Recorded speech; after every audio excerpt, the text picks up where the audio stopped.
통계로 말한 뉴스 퍼센트 시간입니다. 우리나라가 마약 청정국이란 지위를 잃은 것도 벌써 7년 전입니다.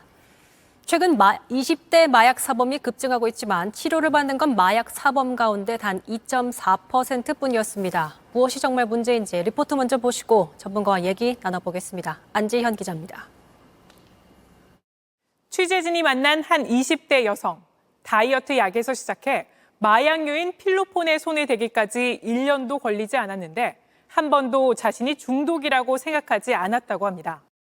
약을 하고 하는 동안에는 계속 부정을 해요. 아무 문제도 없는데 뭐가 중독이야. 이렇게 되는 거예요. 판청 이런 건 다 기분이었고 누가 막 나한테 막 이렇게 막 무슨 얘기를 하는데 우리 엄마 아빠가 아니다.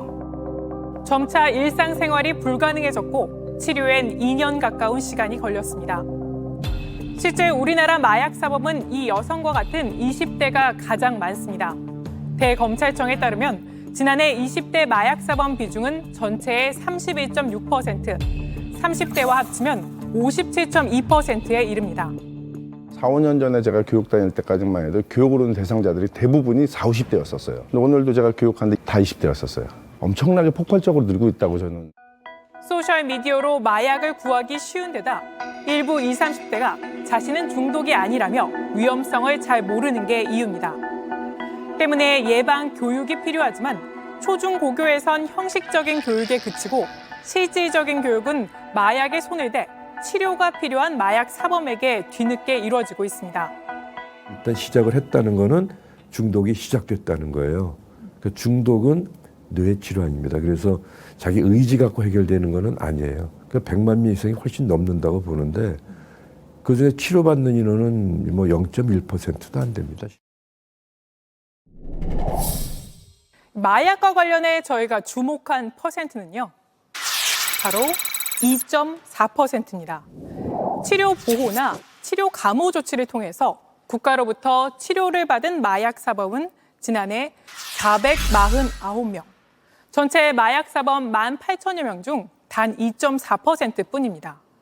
이마저도 대부분 자발적 요청에 의한 것이고 검찰이 치료 보호 조치를 의뢰한 경우는 14건, 0.07%에 그칩니다. 이 마약 사범을 처벌 대상으로만 보고 있기 때문인데 치료가 더 시급하다는 지적이 나옵니다. 자기만 망가지는 게 아니라 가정이 파괴되고요. 마약 때문에. 나라의 위기까지도 몰고 올 수 있는. 미국에선 마약청이 컨트롤타워로 마약 사범을 통합 관리하고 약물 법원을 만들어 마약 사범 치료를 체계적으로 관리하고 있습니다. 또 마약 중독자 간 치료 모임 등을 통해서 재범률이 42% 낮아졌다는 연구 보고서도 있습니다.